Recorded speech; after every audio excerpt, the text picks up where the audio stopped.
자유민주주의 체제의 대한민국이 지금 위기로 향하고 있다. 그것은 여권 대선 후보 이재명의 지지도와 정비례하고 있기 때문이다.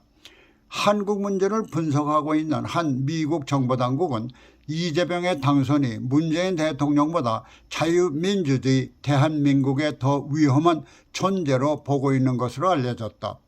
그것은 지금의 문재인 정권이 준사회주의적 정책을 강요하고 있으며 야당, 언론을 비롯한 각종 비판과 반대를 억압하려고 시도하는가 하면은 심지어 비판 논자들을 기소할 정도까지 이르고 있다고 지적하면서 특히 반북 활동가에 대한 탄압은 물론 대통령의 참모진과 내각을 비롯해서 고위층의 반미 및 북한에 통제하는 과격파로 구성된 문재인 정권이 중국 공산주의에 동조해왔다는 사실을 지적하며 이번에 민주당 대선 후보로 결정된 이재명이 당선이 되면 지금 문재인 정권의 이와 같은 친중, 친북 정책보다 더한 정책을 구사할 수 있는 인물이기 때문이라는 것이다. 다시 말해서 자유민주주의 체제의 대한민국이 문재인 정권 때보다 더 심한 사회주의적 내지는 친북, 친중적 체제로 전환될 것이라는 지적이다.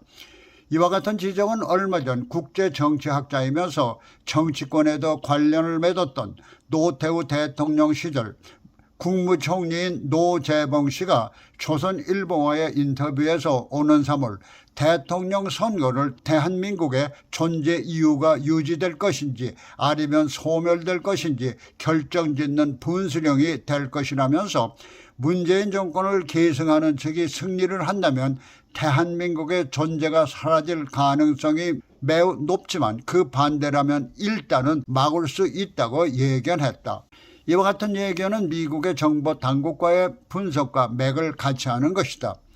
이와 같은 예견이 의미하는 것은 오는 3월 대통령 선거의 의미가 한 인간으로서의 이재명이나 윤석열을 뽑는 것이 아니라 이 두 사람을 대리인으로 해서 기존의 문재인 정권 체제를 유지하느냐 아니면 새로운 대한민국의 존재를 만들 수 있느냐 하는 한 국가의 운명을 결정하는 될 것이라는 것을 의미한다. 그런데 이와 같은 의미를 문재인 정권 체제를 유지하려는 이른바 진보 진영에서는 일찍이 알아차리고 선거에 임하고 있는 것이다. 그런데 이에 반해 이른바 보수를 자칭하는 집단에서는 국가적인 운명을 결정할 정권교체가 아닌 윤석열 개인의 선거처럼 보고 있다는 것이다. 여권의 이재명 후보는 본인이나 가족들의 사생활은 물론 공직 생활을 통해 어느 누구보다도 흠결이 많은 인간이다. 그러나 이재명을 옹호하고 있는 진보를 표방하는 좌파 집단은 이런 모든 흠결을 감싸 안으며 연일 위대한 대통령 후보로 치켜 세우면서 상대편의 흠결만을 들춰내며 파상 공세를 취해주고 있는 것이다. 여기에 힘입은 이재명은 거침없는 행보 속에서 연일 말 바꾸기와 허황된 공약을 쏟아내면서 유권자들을 홀리고 있지만은 이재명을 둘러싸고 있는 집단에서는 박수갈채만을 보내고 있는 것이다. 보수 집단에서는 윤석열의 당선을 통해 일단 정권 교체를 이룩해서 대한민국의 존재 이유부터 살리자는 지적과는 달리 후보에 대한 총질도 마다하지 않고 있는 것이다. 심지어 일부 보수를 자칭하는 계층에서는 윤석열 후보가 문재인 정권의 간첩이라느니 아니면 아바타라느니 하며 개인적 비방은 물론 연일 그의 결전만을 들춰내는 총질을 하고 있으니 흠결이라면 윤석열보다 더한 이재명에게 지지도가 떨어질 것은 당연하다.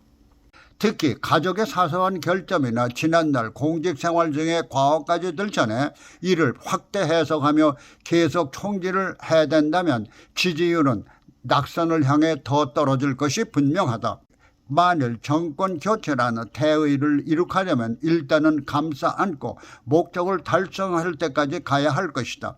그래서 약점만을 들춰내 총질만 하는 자칭 보수 계층의 행태가 옳은지 한 번쯤 의심해 볼 만한 일이다. 물론 총질을 하는 보수 계층에서 뚜렷한 대안을 제시할 수 있으면 모르지만은 그렇지 못한 현실과 촉박한 시간 속에서는 차선책이 최선책일 수밖에 없는 것이다. 따라서 정권 교체를 염원하고 있는 보수 계층에서는 이번 선거가 윤석열 개인을 대통령으로 뽑는 것이 아니라 윤석열 대통령 당선을 통해서 일단은 자유민주주의 체제의 대한민국을 다시 살려놓고 보는 기회라는 것을 마음에 새기며 헛된 총질은 말아야 할 것이다.